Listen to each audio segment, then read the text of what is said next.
கேசரி கொடுத்துருக்காங்க. எப்பவும் மஞ்சள் கலரில் கொடுக்குறவங்க இன்னைக்கு ஆரஞ்சு கலரில் கொடுத்துருக்குறாங்க. சரி நம்ம சாப்பிடுவோம். இது கேசரி மாதிரியும் தெரியல, அல்வா மாதிரி தான் இருக்குது. சரி, கீழ் வீட்டு கேசரி எப்பவும் நல்லா தான் இருக்கும். நம்ம மாதவனோட கேசரி இது அல்வாவை பற்றி பார்த்துடலாமா? மாதவன் அப்பதான் பிறந்திருக்கிறாரு. குழந்தைங்க உலகத்திலேயே குழந்தையா பிறந்தது மாதவன் மட்டும்தான். அந்த மாதவன் தன் தவத்தால் வளர்ந்து வளர்ந்து ஸ்கூலுக்கு போறாப்படி. ஸ்கூலுக்கு போய் என்னென்னமோ படிக்கிறாரு. என்ன படிக்கிறாருன்னு தெரில. வரலாறு படிச்சாராமா, கணக்கு படிச்சாராமா, இங்கிலீஷ் படிச்சாராமா, எல்லாமே படிச்சாராமா. இது யாருக்கு கொடுத்தாங்கன்னு தான் தெரியலையா. அதுக்கப்புறம் நம்ம மாதவன் வளர்ந்து வளர்ந்து வளர்ந்து வளர்ந்து இந்த மணிரத்னம்னு ஒருத்தர் இருக்கு. அப்படி இல்லை, சினிமாக்காரங்க அவரை அறிவாளின்னு சொல்லுவாங்க. நம்ம வாலி அறிவுன்னு தான் சொல்லுவோம். ஏன்னா கிணத்து தவளைக்கு வேறணும் தெரியாது, ஆனா விஷத்தை நல்லா விதைக்கு தெரியும். அந்த மணிரத்னம் அப்படி ஒரு படத்தை எடுத்தாருங்க. அது நம்ம தமிழ்நாட்டில் வழக்கம் போல நடக்கிற கதை தான். அதுல நடிச்சு நம்மளால பெரிய ஆளாயிட்டாரு. அப்புறம் மணிரத்னத்தை கூட நடிக்கிறவங்க எல்லாருமே அறிவாளியாத்தானே இருக்கணும். அந்த அறிவாளி ரொம்ப வருஷம் கழிச்சு ஒரு வரலாற்று ஆசிரியரா மாறி இருக்காரு. இப்ப இந்த மாதவனோட வரலாறு படிக்கணும்னா நம்ம சில சேஞ்சஸை பண்ணணும். நம்ம கிட்ட அவ்வளவு பட்ஜெட் எல்லாம் இல்லைங்க, உடனே இந்த ஸ்டுடியோவையெல்லாம் மாத்திர முடியாது. சிம்பிளா அதான் இங்க பாருங்க, இதை அப்படியே எடுத்து இப்படிக்கா போட்டோன்னா போதும். இனி நாம் சொல்வதெல்லாம் வரலாறு தான். சொல்வதெல்லாம் வரலாறு, மாதவனின் சொல்வதெல்லாம் வரலாறு. என்னங்க இந்த இந்தியா கிட்டத்தட்ட 80 வருஷமா இருக்குன்னு தெரியுமா? அப்ப இதுக்கு பேரு இந்தியா இல்லைங்கோ, அகண்ட பாரதம். அந்த பாரதம் என்னும் நாட்டினை பரதன் எனும் மன்னவன் ஆண்டு கொண்டு இருந்தான். மன்னவனே அழலாமா, கண்ணீரை விடலாமா அப்படின்னு ராணிங்கெல்லாம் பாடல. இது நம்ம சுசீலம்மா பாடின பழைய பாட்டு. நம்ம மாதவனின் வரலாறு தானே, என்ன வேணா பேசலாம்ல. இது சொல்வதெல்லாம் வரலாறு. இங்க பாருங்க, நம்ம கிட்டே பொன்னியின் செல்வன் 5 பாகம் இருக்குது. ஆமா, சிவகாமியின் சபதம் 3 நாள் தான் இருக்கு, 1 2 எங்க போச்சு? யவனி, தேவி அசோகன் எழுதிய யவனி, அதையும் வச்சிருக்கீங்களா? இந்த பொன்னியின் செல்வனோட வரலாறு தாங்க நம்ம குழந்தைங்க படிக்கணும். வந்தியத்தேவன் குதிரை மீது, அது என்னடா ஏரியது, அந்த ஏரி மேல வராரு. மதுராந்தக ஏரியா ஏதோ ஒரு ஏரி, அது மேல வராரு. ஆழ்வார்க்கடியார் என்கிற மாதவன் அங்க நிக்கிறாரு. இந்த வரலாற்றை எல்லாம் படிக்காம சேர சோழ பாண்டியர்களுக்கே ஒரு சாப்டர் தான். பல்லவனையும் சேர்த்திக்கிறேன், பல்லவனையும் சேர்த்திய ஒரு சாப்டர் தான்.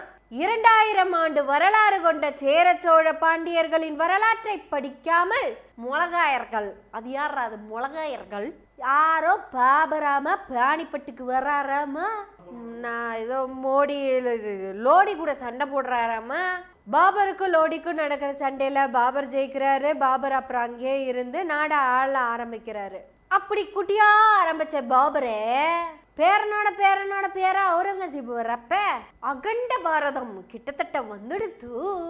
பாபர், ஹுமாயூன், அக்பர், ஜஹாங்கீர், ஷாஜகான், அவுரங்கசீப் 6 பேரு. மீறி போனா ஒரு 7-8 பேரு, அவ்வளவுதாங்க.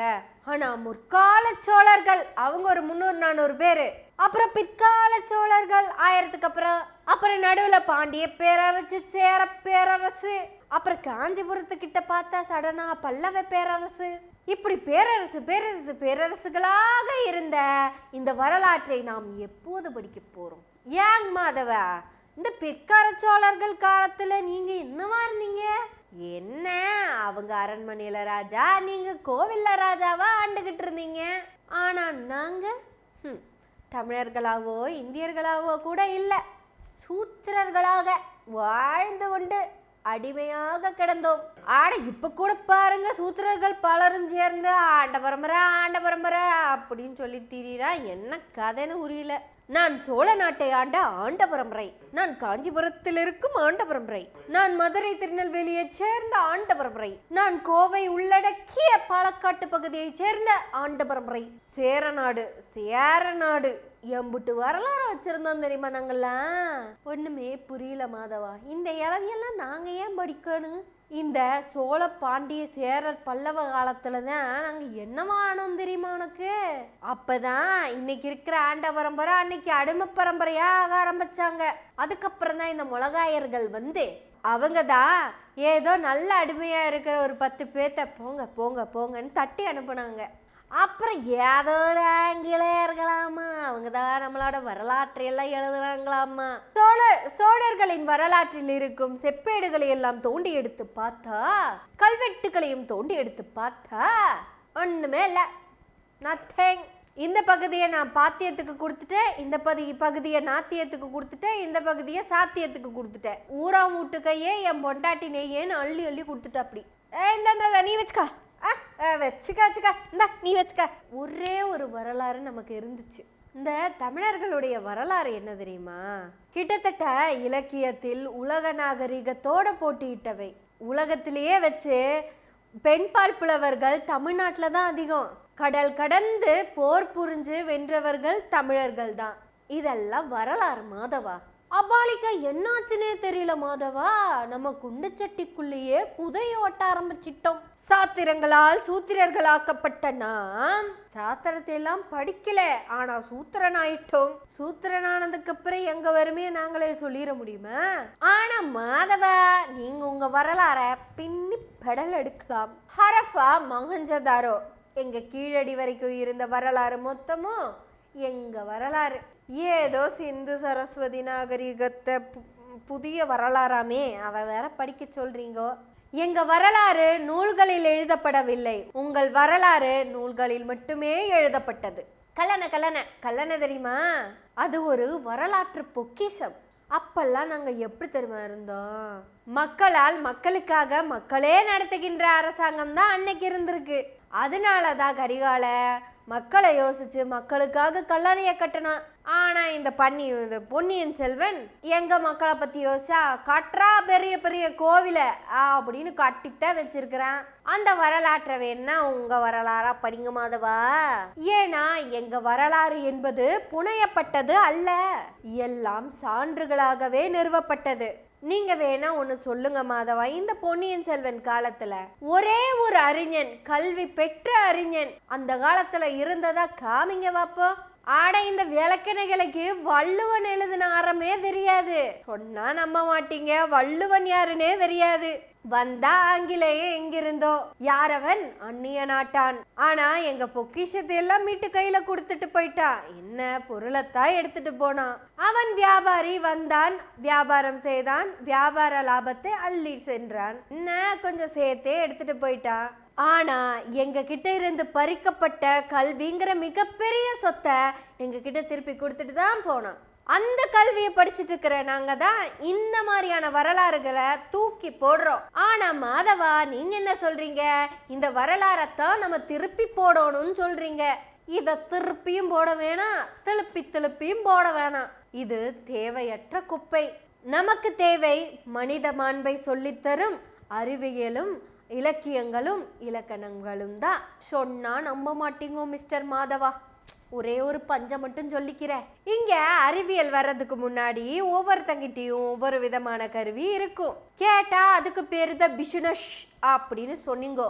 இந்த பிசினஸ நீ மட்டும் பண்ணா பத்தாதே, இந்த பிசினஸோட வெற்றிய தலைமுறையா பண்ணணும், அனுபவிக்கணும் அப்படின்னு சொல்றாங்க. அதுதான் family based traditional business. Scissor வச்சிருக்கிறவங்க கிட்ட சோப்பு இருக்கணும்னு அவசியம் இல்லை, சோப்பு இருக்கிறவங்க கையில மண்ணாகணும்னு அவசியம் கிடையாது, அப்புறம் மண்ணாகிறவங்க கையில மலமாகணும்னு அவசியம் கிடையாது. இப்படி அவன் கையில அவனுக்கு கொடுக்கப்பட்டதை மட்டும்தான் வச்சுக்கணும். ஒருத்தன் கூட புத்தகத்தை வச்சுக்க கூடாது. இதெல்லாம் ஒரு வரலாறுன்னு நாங்க படிக்கணுமா மிஸ்டர் மாதவா? ஐயோ, சரி நீங்க போய் படம் நடிக்கிறதோ அப்படி ஏதாவது போய் வேலையை பார்க்க போங்க. ஏன்னா நான் படிக்கணும் உங்களோட வரலாற்றை அல்ல, என்னுடைய வரலாற்றை. எங்க வரலாறு என்னங்கிறத நாங்க தீர்மானிச்சுக்கிறோம். எங்களுக்கு கபிலர் வேணுமா, பரணர் வேணுமா, பாணர் வேணுமா, அங்கவை வேணுமா, ஆதினி வேணுமா, பாரி வேணுமா, நீலன் வேணுமா அப்படிங்கிறத நாங்க முடிவு பண்ணிக்கிறோம். எங்க உண்மையான வரலாறு மீண்டும் இலக்கியமாகவோ இலக்கணமாகவோ திரும்ப எழுதப்படும். ஒன்றும் பிரச்சனை இல்லை மாதவா, கூல். இந்த பாடத்திட்டத்தை யார் தீர்மானிக்கணுங்கிறத நீங்க தீர்மானிக்காதீங்க. அறிவியல் அனைவருக்கும் பொதுவானது. அறிவியல் மூலம் கண்டறியப்படும் வரலாறுகளையும் ஏற்றுக்கொள்ள நாங்கள் அனைவரும் தயாராக இருக்கிறோம். புன்னகையோட, சும்மாலாம் இல்ல. மாதவனுக்கும் ஒரு வரலாறு கற்றுத்தரப்படும். கைபர் போலன். நன்றி, வணக்கம்.